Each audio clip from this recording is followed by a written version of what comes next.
championship. Now, her team went down, but ultimately this year, hopefully they can bounce back. Now, that is not stopping her from landing big time shoe deals like Nike. That is not stopping her from her agent, Clutch Sports, who I still believe Caitlin Clark should have went to. Rich Paul keeping her name alive. And as of right now, to me, Juju Watkins is still going to be the biggest star in college basketball without actually picking up a basketball. But here's the only kicker. Will she be the same when she come back? Coming from a big-time injury like that, dealing with ACL. Juju Watkins has become a major talking point recently after some comments surfaced regarding Caitlin Clark. The discussion takes the spotlight on college basketball's emerging talent.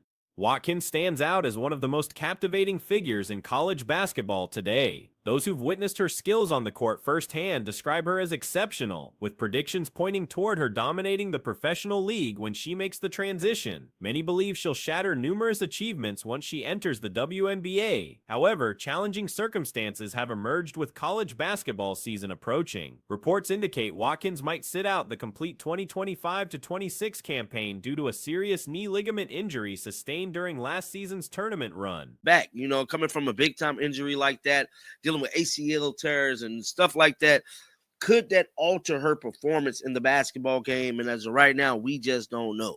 Now, that being said, Juju Watkins is currently going viral, man. She did an interview with Sports Illustrated.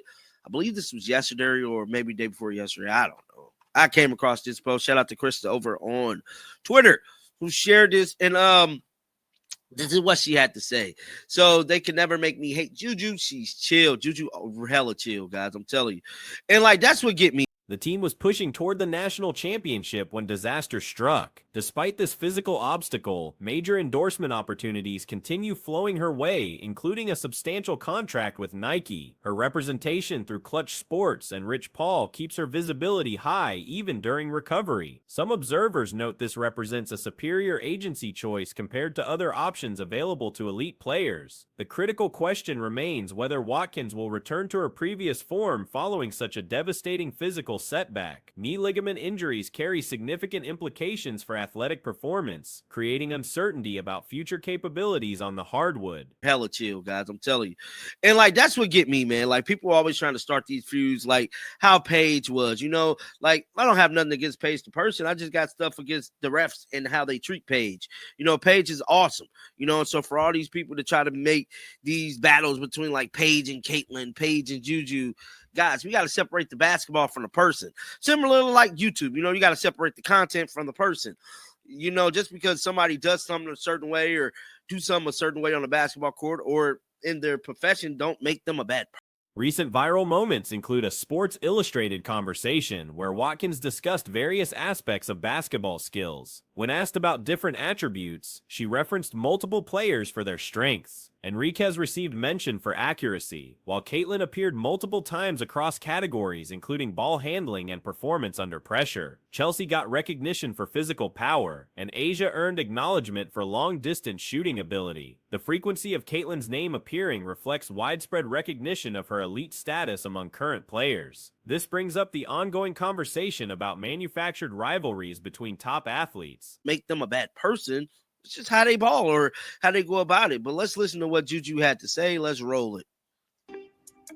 Probably Enrique. Accuracy. Probably Caitlin. Handles. Chelsea. Strength. I think Brittany Griner. Range. Caitlin. Clutch. I'll probably go Asia.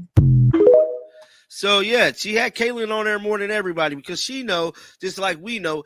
Comparisons constantly get drawn between Paige, Caitlin, and Juju, but these competitive narratives often miss the mark. Athletic competition exists separately from personal character. Someone's approach to their sport doesn't define who they are off the court. The basketball world needs better separation between professional performance and individual personality. The WNBA Championship Series was generating significant attention around this time, with the Las Vegas squad facing off against Phoenix. Widespread predictions suggested a complete sweep favoring Vegas. She know, just like we know, Caitlin is the sugar-goat, bruh. She is definitely the sugar-goat. Now, a lot of people is talking about this game that is coming up, I believe, Tonight is the night of the WNBA Finals, man. A lot of people feel as if the Aces is about to sweep them. I feel the same way too. It is what it is, but a lot of people, it's kind of. Commentary surrounding one specific Phoenix player, Deanna Bonner, emerged regarding her team transitions. Observations noted she departed from one franchise only to find herself on another squad struggling in the finals. Social media discussion suggested poetic justice might be at play. Beyond these topics, another conversation worth noting involved comments from Sid Coe discussing her experience as Caitlin's teammate. She spoke about discovering different facets of Caitlin's personality, her sense of humor, and the lighter aspects not always visible to the public. The immense pressure facing young athletes entering professional basketball with unprecedented fame, financial deals, and expectations creates enormous challenges. It is what it is, but a lot of people, it's kind of making fun of DeWanna Bonner. And here's the thing. It says, so DeWanna Bonner quit on a fever only to join a team that would quit in the finals. At least her Korma's still a good shooter. Break them out, y'all. Korma is going to be in the building tonight. Definitely is. Shout out to Tyron, who be tagging me in a bunch of stuff, man. I appreciate you tagging me and stuff and showing love. But yeah, man, tonight is tonight. You know, we ultimately know. Learning to balance leadership responsibilities, media attention, and athletic performance while still developing as a person requires mental fortitude. When Caitlin faced time away from active competition due to physical setbacks, maintaining team connections and vocal leadership became essential. Injuries present opportunities for growth in other areas, even when physical contribution becomes impossible. The importance of staying engaged with teammates and continuing to build relationships during recovery periods cannot be overstated. Preventing a season from becoming wasted time simply because of inability to compete physically means finding other ways to contribute and develop as a leader. Sid Coe emphasized witnessing Caitlin's playful, cheerful demeanor and watching her enjoy moments with teammates, aspects that didn't receive much public visibility during previous seasons. You know, we ultimately know it's the game that is set to go down, man. The Las Vegas Aces playing against the Phoenix Mercury. They not even finna win a damn game. I don't believe they're going to win a game. That's just my theory in itself. You know, yeah, man. It's really ain't a bunch of news going on right now, man. Hopefully more news will come out as we get closer to the end of the WNBA season in its entirety. We ultimately know these lighter qualities deserve more recognition and celebration. The human side of elite athletes often gets overshadowed by statistics and highlight reels. Looking forward, roster changes seem inevitable for various teams as business decisions take precedence. While certain players bring positive energy and character to organizations, professional sports ultimately revolve around winning competitions. Contributions need to translate into measurable results on the court. Some personnel moves appear likely heading into future seasons, though these decisions remain speculative until official announcements arrive. Season in its entirety. We ultimately know that. Oh, wow, Caitlin. Oh, wow. That's another story. Oh, Sid is speaking. Getting to know her, her humor, and seeing firsthand all that's coming her way. It was cool being on a team with her, getting to see her in another light. Was really cool, I think. Wow. The basketball landscape continues evolving with young stars emerging, established players facing new challenges, and teams making strategic adjustments. Whether discussing college prospects recovering from injuries, professional championship battles, or the personal growth of athletes navigating unprecedented spotlight, the sport provides endless storylines worth following. The basketball season has concluded, and while memories will eventually fade, there's still plenty worth discussing about what transpired. The moment won't be forgotten just yet, not today at least. The celebrations continue for what turned out to be one of the most ironic storylines of the playoffs. Remember when Alyssa Thomas directed her comments toward Indiana supporters, declaring she competed for an authentic squad? To celebrate at some stage. But yeah, this was still the funniest thing. Where you've got Alyssa Thomas here calling out or basically shouting at the Fever fans she came to play for a real team. Scream. Say that she went to play for a real team. You know who I call the real team? Do you know the team that I call the real team? The team that fought. That statement has aged remarkably poorly. The question becomes, which organization truly deserves that label? Consider the franchise that battled relentlessly throughout every contest. The squad that persevered regardless of circumstances. Indiana demonstrated resilience no matter which players suited up. Even without Kelsey Mitchell on the floor, they continued competing at a high level. The team that fought. The team that fought no matter what. The team that didn't matter who showed up on the day. It didn't matter if... Heck, it didn't even matter if Kelsey Mitchell was there. It didn't even matter if Kelsey Mitchell was there. Kelsey Mitchell didn't have to be there. Even when Kelsey wasn't there, they were still fighting. They were still hooping. Like, when she wasn't there, they were still killing it. And obviously, look, when Kelsey was there, Mitchell's absence didn't stop them from performing well. Naturally, having Mitchell available changed everything since she carried the offensive burden. Whether Clark was active, Mitchell was sidelined, Boston faced foul difficulties, or Cloud's minutes fluctuated, this team consistently gave maximum effort. That defines authenticity in basketball. The championship belongs to Las Vegas, though calling them victors seemed unlikely for most observers. Honesty requires admitting nobody predicted their title run. still killing it.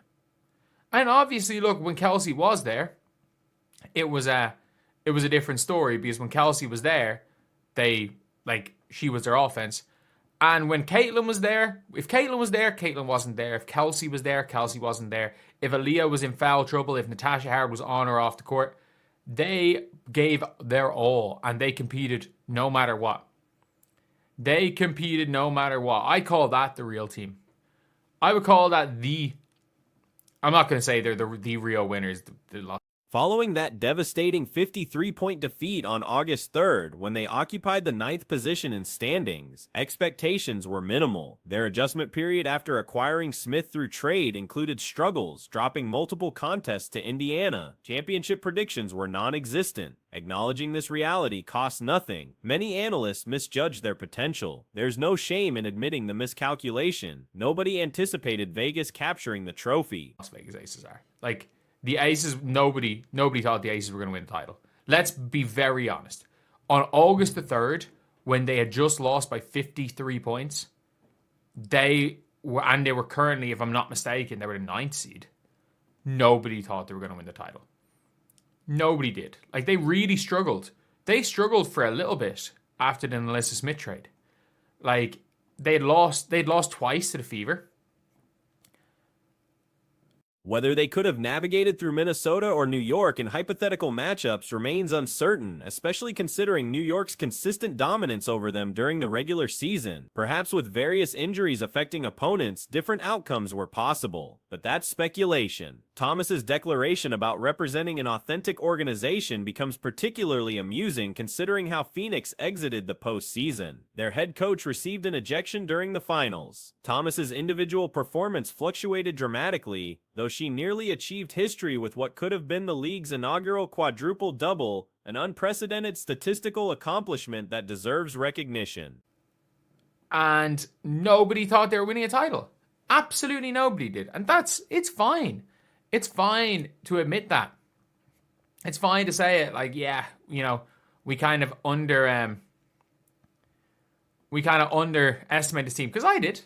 I absolutely underestimated this team. I'm not going to pretend that I didn't. I'm absolutely not going to be there and pretend like, oh, that I expected the Las Vegas Aces to win a title. However, the broader context matters tremendously. Phoenix secured that victory over Indiana despite trailing by 12 points, which makes Thomas's tough demeanor seem premature. That game ultimately went to Phoenix, but the playoff picture tells a different story entirely. Some argue Phoenix advanced further in the bracket, but context matters. They faced New York after Stewart suffered her injury during the opening round. Before Stewart's injury occurred, Phoenix trailed in that series. The Las Vegas Aces to win a title. Man, I didn't think they were gonna. Like, I thought they were gonna make the finals and the playoffs, but and I still don't even think they make the finals. Coming through the other side, facing the Lynx or even the Liberties. The Liberty just kept beating them. But at the end of the day, whenever it was injured, maybe they could have. Maybe they could have. But Alyssa Thomas there, play for the real team. How did her team go out? Their coach got chucked.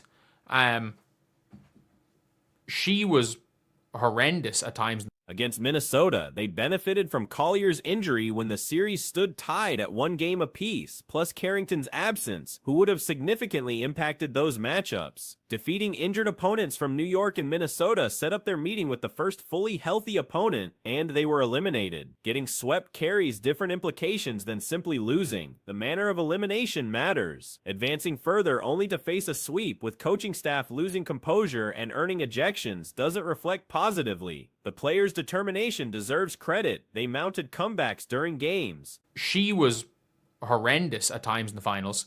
She did nearly have a quadruple double in the finals. She did nearly have the first ever WNBA maybe was it the first ever WNBA quadruple double? I think it was the first WNBA quadruple double. Like, that's one of those things. Like, she's out here with getting quadruple doubles. But at the end of the day, I just love seeing this. But during elimination contests in games 3 and 4, waiting until the 4th period to show urgency while trailing by 17 points demonstrates poor execution. Falling behind by 20 points during the second quarter of a decisive 4th game, then imploding, reflects poorly on playoff readiness. Phoenix's legitimacy as a squad isn't being questioned here. But after making those specific comments about Indiana, then experiencing such a disappointing conclusion, comparisons become inevitable. Based purely on how seasons concluded, Indiana demonstrated more authenticity than Phoenix showed during their final series. The situation provides entertainment value regardless. I just love seeing this. I love seeing this right here. Play for a real team. I always love this. They were acting tough for being up 12 in the hospital fever and they lost this game. Yeah, let's not forget that. They lost this game. They lost this. Not only that, they lost this game. Someone said team that made it further than you. Oh no, like they made it further because, you know, they faced the injured. They faced Liberty after Stewie got hurt in the first round. By the way, before Stewie got hurt, they were down. Watching Thomas and Coach Nygaard experience this outcome carries a certain satisfaction, especially for those whose preferred teams didn't capture championships. When your squad falls short, witnessing opponents suffer defeats brings genuine joy. This represents fundamental sports fandom supporting favored teams while celebrating when rivals stumble. Sports passion includes both devotion to preferred organizations and opposition toward their competitors. Both elements drive engagement equally. This particular scenario clearly falls into the latter category, making the playoff conclusion especially gratifying for